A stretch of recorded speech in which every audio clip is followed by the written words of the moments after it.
A partir de este momento, los invitamos a unirnos en torno a la belleza, cultura, el conocimiento y la educación. Un minuto con las artes. La Academia en tu Radio, con Susana Benco, Humberto Ortiz, Álvaro Mata y Rafael Castillo Zapata. Por Capital 710, tu radio. Buenos días, amigos de Radio Capital 710 AM. Bienvenidos una vez más a su programa Un Minuto con las Artes, la Academia en tu Radio.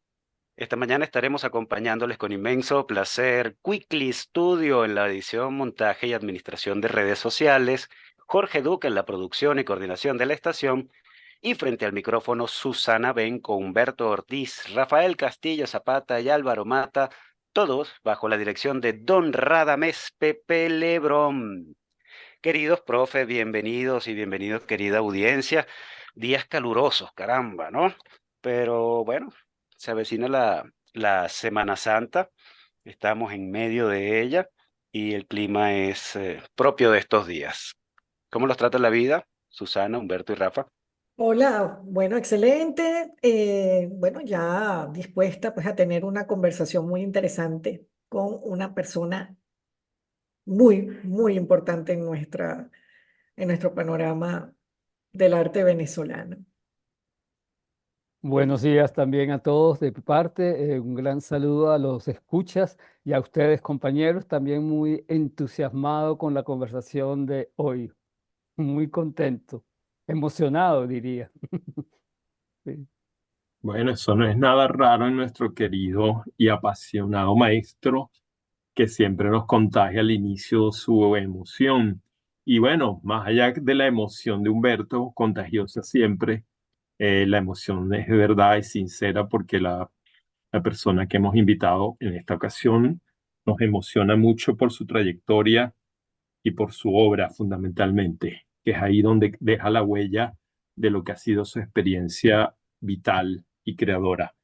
Y bueno, estamos tan emocionados que le damos paso directamente a la cosa formal para no caer en vaguedades. Bueno, Así vamos que, a la cosa formal para salir de eso, Rafa. Contentísimo esta mañana de recibir a la maestra Lamis Feldman, esmaltista y grabadora. La maestra Lamis es una alquimista, es una maga y bueno, y también es licenciada en letras, hablando de esa magia como sustrato de su obra, ¿no? Quizás toquemos algo de eso esta mañana. Decir que durante sus inicios la maestra Lamis Feldman se concentró en la producción de formas variadas y objetos abiertos como collares, paneles, cajas y tazones, y posteriormente incorporó a su investigación la observación de las reacciones químicas y moleculares que tienen metales como el oro, la plata y similares al entrar en contacto con el esmalte. A partir ya de 1972, su trabajo se inclinó por las formas cerradas en base a moldes colapsables o a soldadura con cobre. En esta época experimentó con color en formatos muy pequeños. Decir también que con su conjunto de esmalte sobre metal, la maestra Lamis Feldman recibió el Premio Nacional de Artes del Fuego en 1980, cuando la especialidad esmalte es galardonada por primera vez con este reconocimiento. La obra de Lamis ha sido expuesta en más de 40 muestras individuales y más de 120 colectivos a nivel nacional e internacional y premiada en un montón de ocasiones. El pasado 18 de febrero, la Galería Abra del Centro de Arte Los Galpones inauguró la exhibición de la octava edición de su proyecto Archivo Abierto, dedicada a Lamis Feldman, bajo la curaduría de Luis Romero, y en la que se incluye una selección de más de 60 obras de la maestra Lamis Feldman que funcionan como recorrido histórico de su práctica. Desde la Galería Abra Caracas, la maestra nos concede esta entrevista hoy y queremos hacer público nuestro agradecimiento a la galería, a Luis Romero y a Gabriel Martínez particularmente. Bienvenida, querida maestra Lamis Feldman, a Un Minuto con las Artes.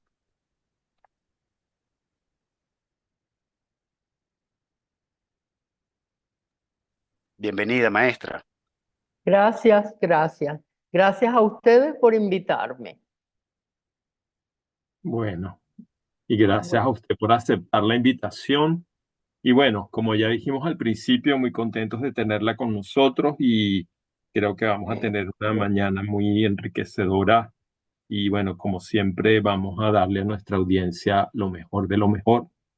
Bueno, una de las experiencias más, digamos, profundas o conmovedoras que he tenido en los últimos días ha sido precisamente la visita de la exposición de los esmaltes de Lamy Feldman en Archivo Abierto de Abra, Caracas, curada por Luis Romero.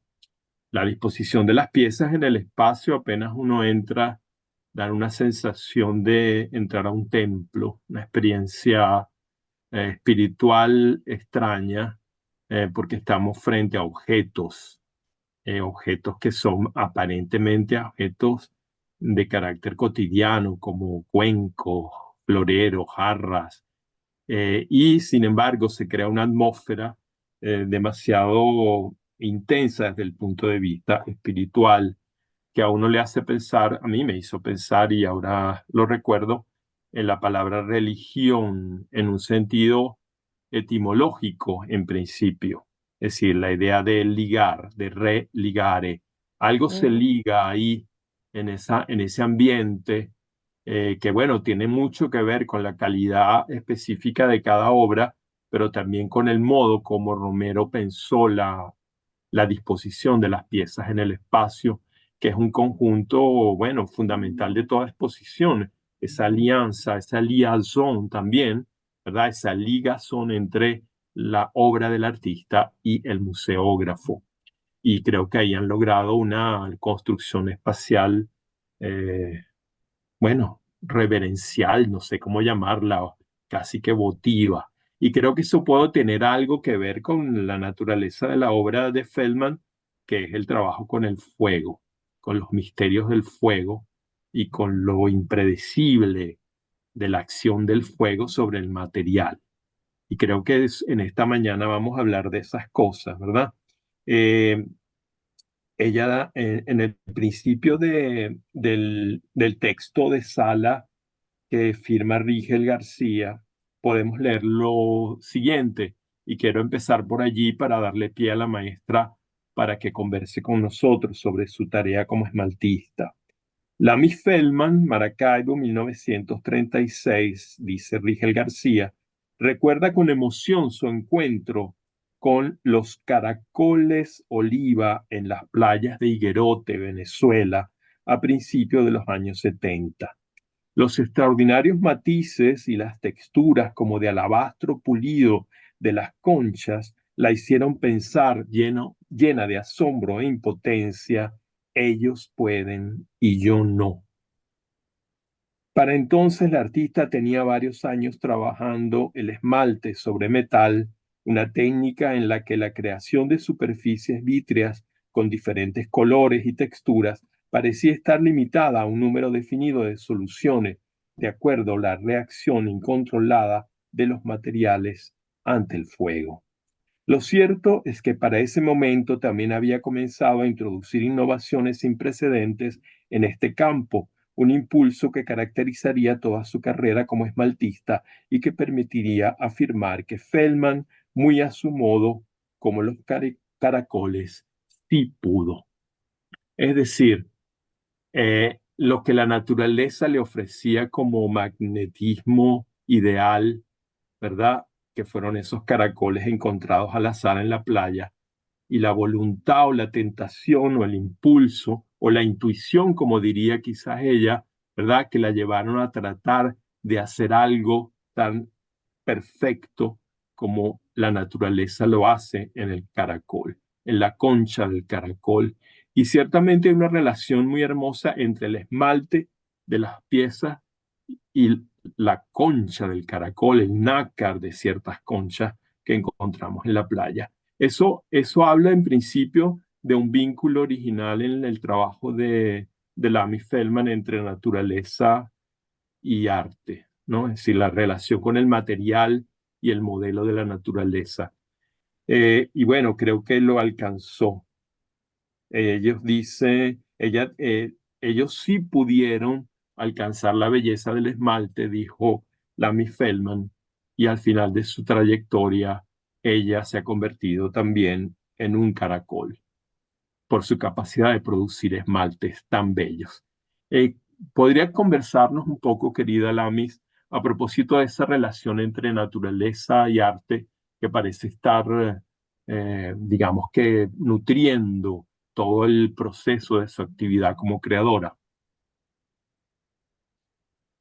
Mira, yo siento que la naturaleza es mi mentora.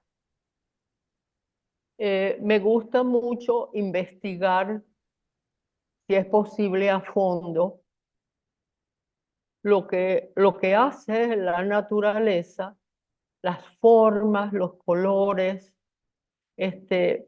pero no trato de imitar, porque cuando uno trabaja con el fuego es el que dicta la pauta siempre. La sorpresa, siempre sorpresa, cuando uno saca una pieza del horno, caramba. Claro, primero sale incandescente, la pones en un sitio para que se enfríe y a medida que va enfriándose van apareciendo la magia de los colores. Entonces, todo el proceso es sorpresivo y, de alguna manera es como una comunicación con ese elemento cósmico, el fuego. Hay como una comunicación. Para empezar, hay una comunicación. Después del asombro, hay un proceso lúdico con ese trabajo. Y simplemente es maravilloso. Y uno no se cansa. ¿Por qué? Porque cada vez que haces una pieza, es así como abrir una caja de Pandora, que no sabes qué encuentras. Y hace un rato me preguntaron que qué pieza es la que más me gusta. Bueno, mira, para mí todas. Yo no podría elegir una de entre miles, imposible, porque cada pieza tiene su historia propia. Además, una vez que sale del horno, tiene que haber un desprendimiento de uno emocional y espiritualmente, porque uno no sabe a dónde va esa pieza posteriormente. Y es muy lindo, de repente, muchos años después, volver a ver esa pieza en casa de alguien y tú dices, caramba, qué bonita historia. Y ese recorrido geográfico en tiempo y espacio no hay descripción posible. No hay descripción posible. Claro, bueno, Yo, ciertamente nuestro querido amigo Humberto Ortiz tiene un apunte que hacerle a propósito de eso que acaba de decir. Si me dan chance posteriormente, le converso algunas otras no, cosas. Pero sigue, Rafa, no, sigue, no no, importa. adelante. Dale, No, Humberto.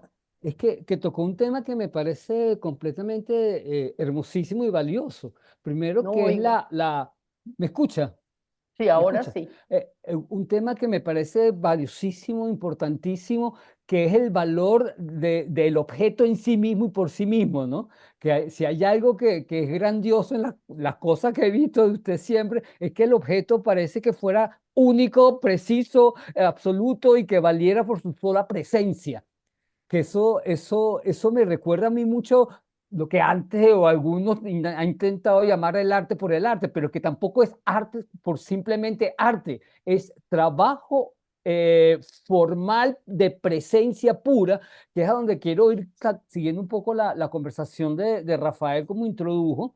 Hay una sensación, la sensación que me da a mí, esa sensación de sagrado con lo material, está en la obra suya. Entonces, quería, ¿cómo se aborda desde ese sitio? Porque la presencia de la materia es fundamental en usted y el trabajo técnico sobre cómo manejar el material, que también es otra cosa importante. Claro, el trabajo técnico es lo que lo coloca a usted como ser humano, no sé si separada de la naturaleza. El trabajo técnico se separa de lo natural o trabaja con lo natural. Es ahí como está como la pregunta que le quiero hacer.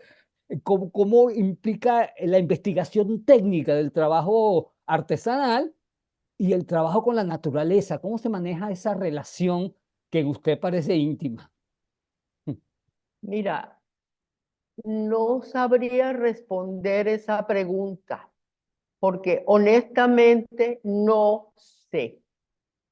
O sea, inventarme cosas técnicas o descripciones técnicas, no puedo porque yo llego al esmalte fluidamente, sorpresivamente, este, sin, sin profesores. Después sí, cuando me enteré que se podían hacer piezas más grandes, tuve una asesoría de un horno más grande, qué sé yo. Yo pienso, mejor dicho, en verdad no lo pienso mucho. Simplemente ahí voy y voy viendo qué pasa a través de accidentes de trabajo o de errores míos, pero después reflexiono, veo esa pieza que a las 3 de una mañana la tiré al piso porque me pareció terrible, la recojo, vuelta añicos, estudio, veo a ver qué es lo que me está diciendo, qué fue lo que hice para que sucediera esa maravilla, porque en el fondo, si uno se pone a ver, cuando uno trabaja con el fuego, uno, uno no está dictando ninguna pauta, pero ninguna. Entonces, uno tiene que aprender a leer qué es lo que te está diciendo el material, qué es lo que hizo el horno a sus anchas. Y bueno, en eso he estado con el esmalte algo así como 36 años, hasta que llegado un momento, sé que todavía hay muchísimo, pero muchísimo por aprender, por investigar con el esmalte sobre metal. Pero yo personalmente en el 89 ya cerré el ciclo, ese ciclo maravilloso, y he intentado desde entonces usar otros materiales. Evidentemente, tengo que aprender a usarlos. Eso es todo. Pero, Claro, pero maravilloso. sí, hay un trabajo que creo que en su otro trabajo, en sus otras cosas, además del esmalte, usted siempre está como investigando, poniendo a prueba cómo manipular la materia misma. Todo ese trabajo que hizo como entretejidos, creo que se llamaba, que no hay tanto esmalte ahí, pero hay un trabajo de usar la materia y transformarla y ofrecernos siempre unas formas completamente nuevas, distintas, pero que parecen igual de naturales, como si fueran las esmaltadas de ustedes, que parece una, y digo, "Oye, pero esto pareciera que fuera una cosa de la naturaleza puesta aquí". Ese trabajo que hizo creo que se llamaban entretejidos, no me acuerdo muy bien cómo se llamaba, que era Sí, precioso. sí, con alambres de cobre, de eh, aluminio y otro tipo de cosas, e incluso en los esmaltes eh, hablan que usé cobre, plata, y similares, no es similares, es un metal, una aleación que se llama similor. El similor es una aleación de cobre con zinc. Y yo me encontré una lámina de esa en el sitio donde yo solía comprar las láminas de cobre y decidí probar. Y fue maravilloso, maravilloso. Por otro lado, el similor es lo que los precolombinos llamaban tumbaga, que era también una aleación de oro con alguna otra cosa.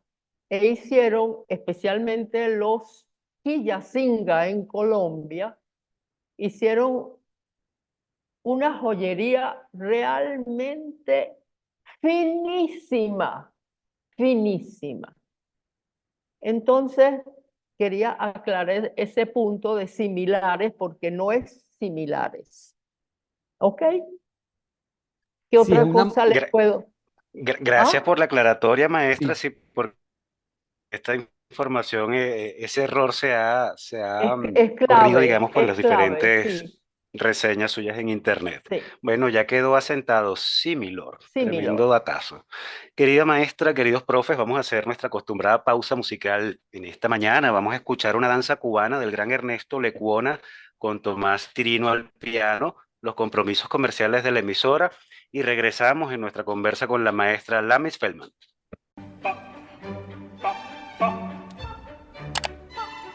Regresamos, amigos oyentes, después de haber escuchado a Tomás Tirino al piano interpretando la danza cubana de Ernesto Lecuona, los compromisos comerciales de la emisora y continuamos en nuestra conversación con la maestra Lamis Feldman. Susana. Bueno, encantada de estar aquí, de poder conversar con usted. Yo también estuve en la exposición, bueno, la visité 2 veces y estuve como tratando de sacar algunas conclusiones y oyéndola ahora sobre todo este proceso intuitivo y a la vez, como dicen mis compañeros alquímicos. Eh, Me gustaría hacer como una síntesis, vamos a decir así, si se puede, de algunas impresiones que tengo. En primer lugar, me llamó mucho la atención las formas, que entiendo que muchas de ellas vienen precisamente de todo este trabajo intuitivo y de exploración de materiales. Me llamó en particular la atención la idea de la irregularidad, de las formas irregulares que a la vez pueden remitir a lo orgánico y lo orgánico de alguna manera remitir a la vez a la naturaleza o a las formas naturales, ¿no? La otra impresión que me queda es la referencia también a la feminidad. En sus primeras obras con esos collares, pero la forma de esos collares, que también de alguna manera me hace asociar con lo vegetal, con la flora, con los jardines. Eso por otro lado. Y luego hay otro elemento que tal vez en la exposición solamente habrá una pieza o dos que me haga referencia a eso, pero luego viendo la documentación y ver fotografías de otras exposiciones y de otras obras, la referencia, no pude evitar dejar de asociar algunas de sus esculturas con Giorgio Morandi, con la idea del blanco, del objeto blanco o de tendencia a lo blanco y ese tipo de composiciones de bodegones muy particulares. Entonces también a la vez esto me hace pensar el paso del esmalte a la escultura. Entonces quería un poco, bueno, comentar esto y ver si de alguna forma todo esto forma parte de sus procesos creativos y de reflexión o de cambio o de intuición en su trayectoria. Bueno, mira, es lo que digo, yo de repente, de una manera, sin pensarlo mucho, veo algún material en la ferretería o donde sea y digo, ay, déjame probar a ver qué puedo hacer con esto. Eso me pasó con el yeso. A cierto momento yo había hecho algunas piezas en yeso, porque el yeso te da los detalles más minúsculos. Sin embargo, mandé a fundir unas piezas en Ibiza y mira, ok, convencional. No me daba lo que yo esperaba ver. Entonces empecé a trabajar con yeso y, y bueno, formalmente uno está, ¿cómo decirte? El yeso te da ciertas cosas que otra cosa no te da. Por ejemplo, también empecé a hacer gráfica. Sí, muy bien. En el 40 y algo me puse a hacer acuarelas de las flores en la mesa de Esnujaque, donde estábamos de vacaciones. Y bueno, siempre tengo la interrogante, siempre, a millón. ¿Qué puedo hacer con tal cosa? Pero no para imitar, sino ver qué sale de esto, ¿no? O sea, porque parte de la investigación en la vida en general es tratar de fluir con las cosas. Es muy importante no ponerse de antemano trabas. Ay, no, porque imagínate, esto, no. Hasta que yo no me convenza de que este material no me sirve sino para tirarlo a la basura, yo sigo para adelante. No sé si eso de alguna manera te responde a algo, no sé. Pero, por ejemplo, en la cuestión formal, volviendo al esmalte, mi proceso lúdico con respecto a la forma. Sí, uno tiene un bowl. Muy bien, es un bowl que puede servir pues, de cenicero, de poner una fruta, lo que sea. Pero déjame ver qué pasa si yo lo volteo. Porque solamente con el hecho de voltearlo, el mensaje es diametralmente opuesto. Si es que hay un mensaje. Eso es lo otro. Y lo otro es que me hacía, una vez que me metí de lleno en el arte, porque soy autodidacta, me impresionaba mucho la discriminación entre artesanía y arte. Por favor, eso no puede ser. Aquí no hay discriminaciones. Así como otros medios de expresión transmiten, a veces incluso telepsíquicamente, me parece mucho más importante sentir lo que uno siente cuando ve un objeto, ya sea funcional, ya sea una cosa considerada arte. Yo creo que es más importante que esas discriminaciones y esas categorías que no sirven para nada realmente. Yo creo que ese es un tema permanente, Sí, esa división y llega un momento en que en el fondo hay ciertas cosas que se complementan tanto lo artesanal como lo artístico, porque a fin de cuentas es creatividad y se hace también con las manos, pues, en términos generales. O sea, es una separación, en cierto modo, en este Absurda, caso, absurda, sí. absurda. Rafael, ¿tú querías decir algo? Sí, sí, claro.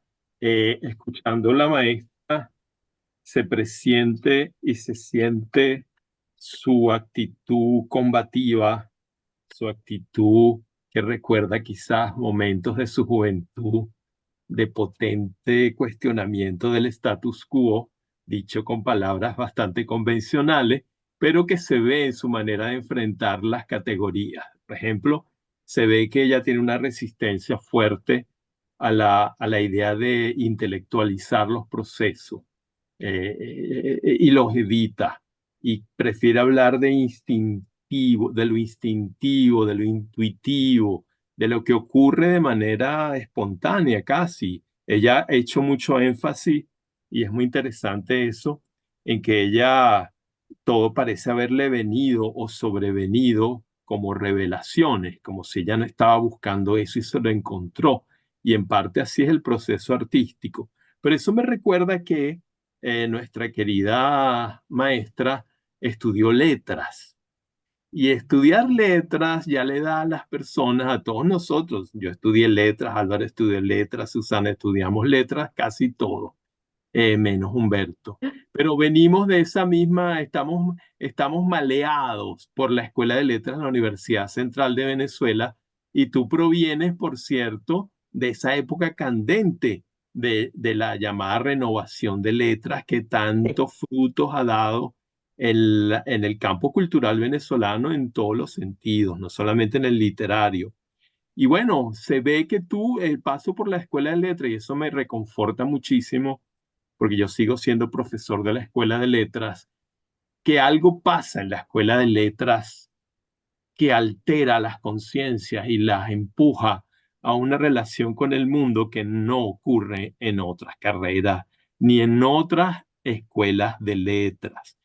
Algo pasa ahí, algo mágico que todavía no tiene explicación, pero que creo que se remonta a esa revolución del año 69, en que precisamente unos estudiantes pusieron o pensaron o sintieron que valía la pena probar qué pasaba si se ponía el cuenco boca abajo y qué pasaba si la academia se ponía patas para arriba.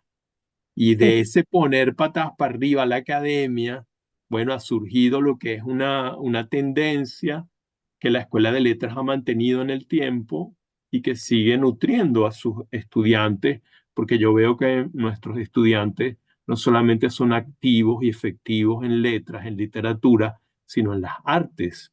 Es decir, por ejemplo, ahí tenemos el ejemplo de Susana Benco, que de venir de las letras se ha convertido en una de las grandes críticas de arte en Venezuela, y con tantos otros artistas que no solamente han practicado la literatura, sino las artes gráficas, en general, las artes visuales.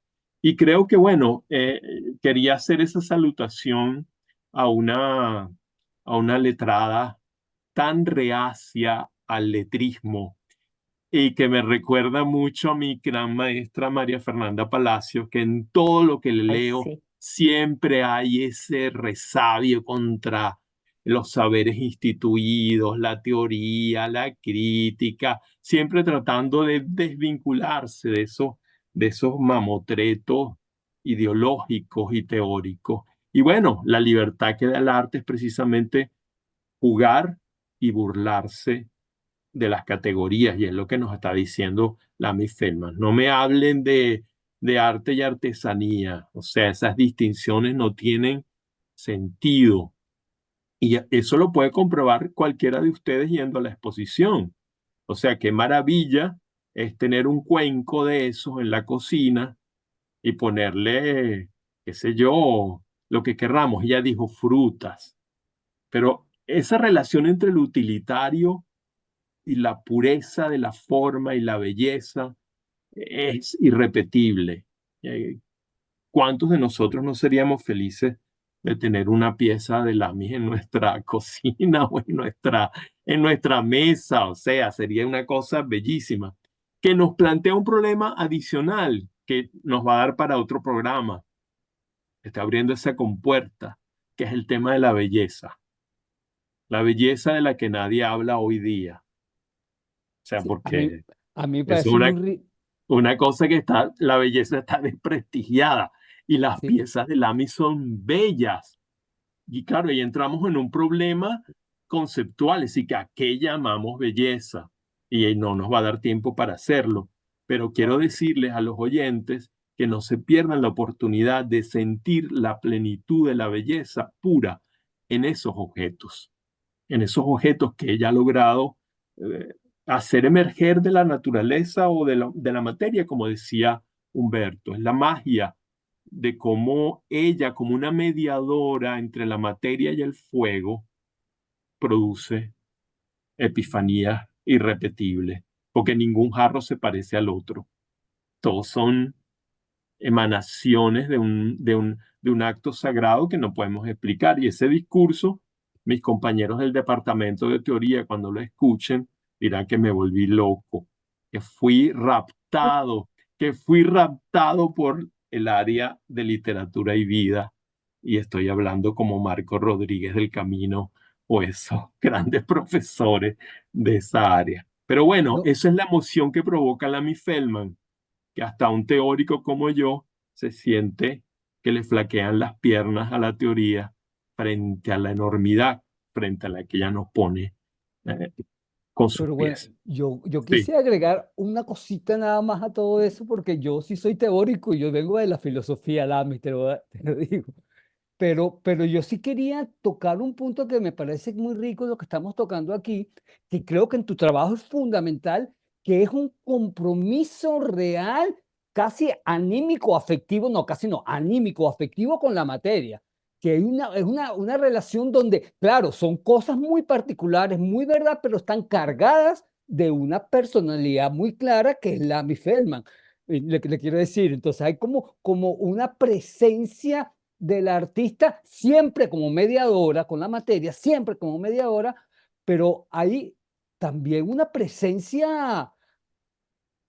conciencia lúcida, emotiva, no sé cómo llamarlo, con el trabajo con la materia, que es muy de la alquimia, que él buscaba la alquimia, transformar la materia en oro y las bellezas que logra la maestra en sus obras, justamente lograr con el material más extraño que tú puedas conocer algo que te encanta y que no se parece a nada bello académico.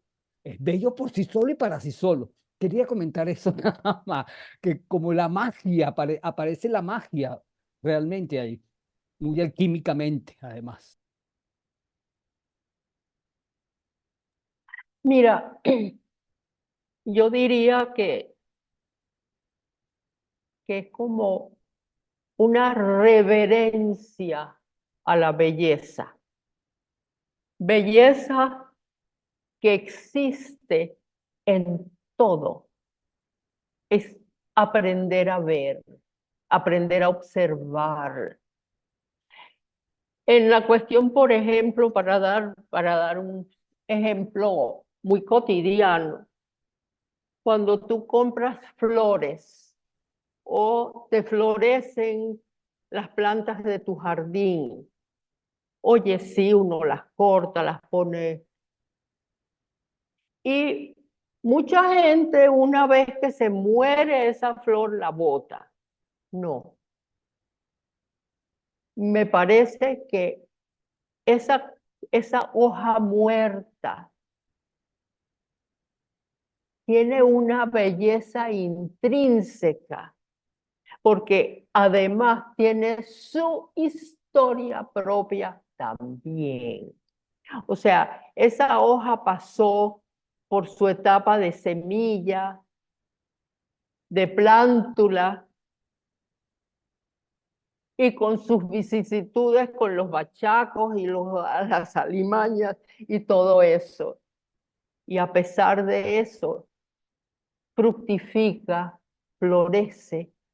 Entonces, oye, hay que respetar su proceso decadente. Es muy importante.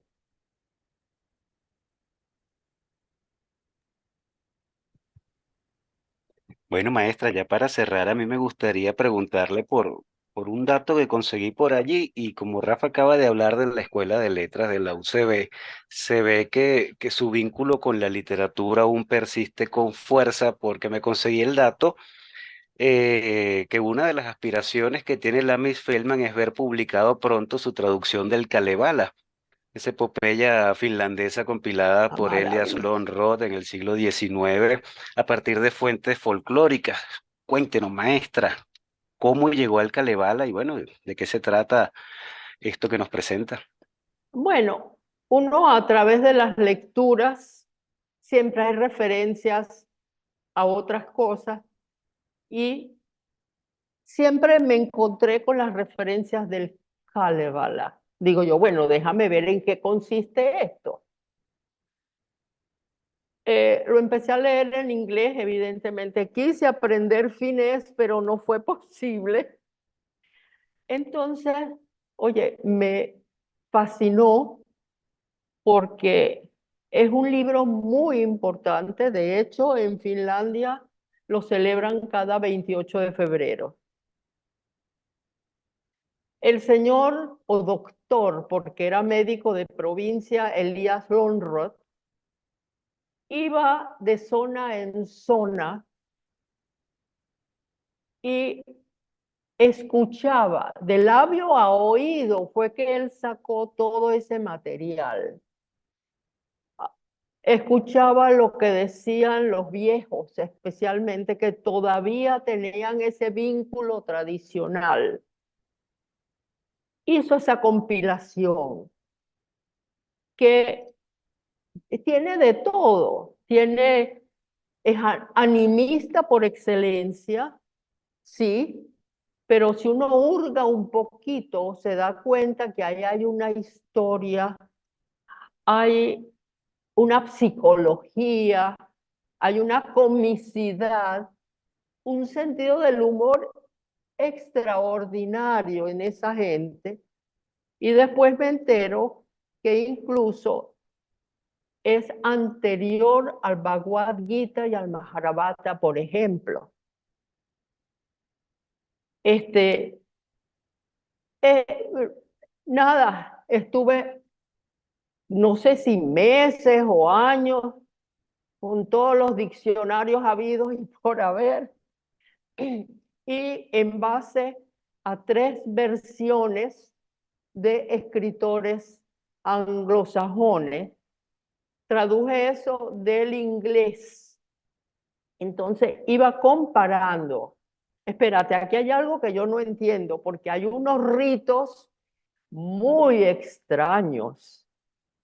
Y claro, uno está en el trópico es mucho más efusivo, más emotivo, más pasional que una gente del norte. Y que además esa gente tiene una historia tradicional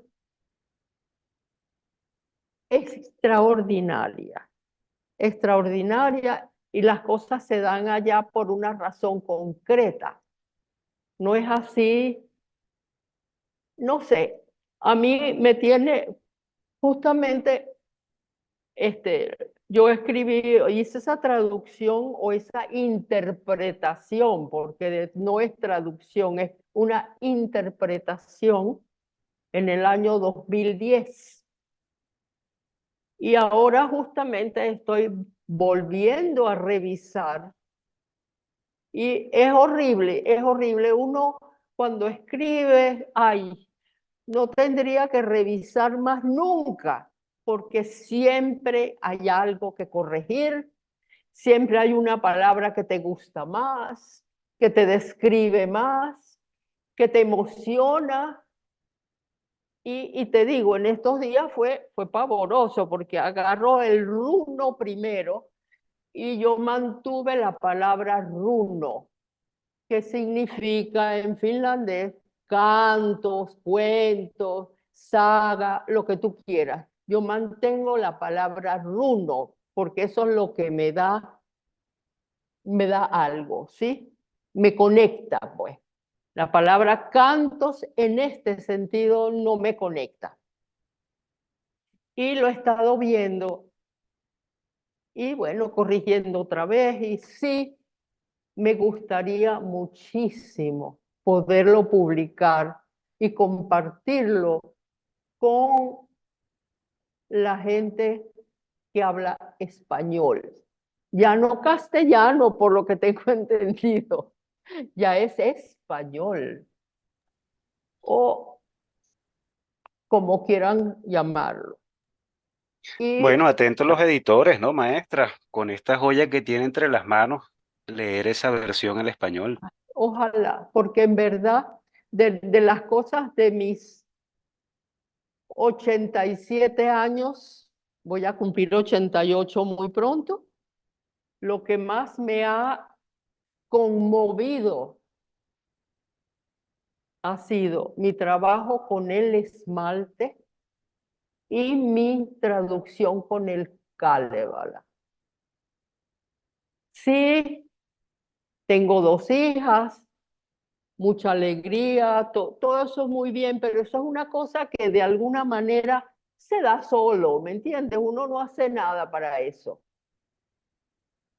Pero lo otro es trabajo, mucho, mucho, mucho trabajo. Y no hay fin con el trabajo. El trabajo sigue y uno tiene que seguir con el trabajo en todo lo que uno emprende. Gracias, maestra, gracias. Gracias. A ustedes, gracias, Es gracias. maravilloso lo que usted está Muy diciendo. agradecida. Maravilloso. Bueno, ha sido un encuentro realmente maravilloso. Creo que ya va a quedar en los anales del programa como una de las entrevistas más intensas y aleccionadoras Y de nuestra hermosas. experiencia, ¿no? Y se lo agradecemos Excelente. muchísimo, querida maestra, que a sus 87 años tenga esa intensidad, esa lucidez y esas ganas de seguir trabajando, lo cual es una tentación, un modelo para nosotros, que bueno, somos un poquitico más jóvenes y a veces nos cansamos y decimos que vamos a tirar la toalla, que ya, que el No, Y no, retiro, no. ya basta, que pero yo tengo Prohibido. sí, pero prohibido, ¿verdad? Prohibido. mientras más crecemos, nos sentimos más fuertes, más jóvenes Exactamente. en sabiduría y eso no se puede perder y lo que usted acaba de decir es un espaldarazo para nosotros. Así es. Así que, bueno, muy agradecido. Agradecidos, maestra. Qué gusto. A ustedes todos, gracias. Gracias a usted. Agradecida estoy yo. Y yo también me sumo al agradecimiento, de verdad que ha sido excelente. Preciosa entrevista, sí.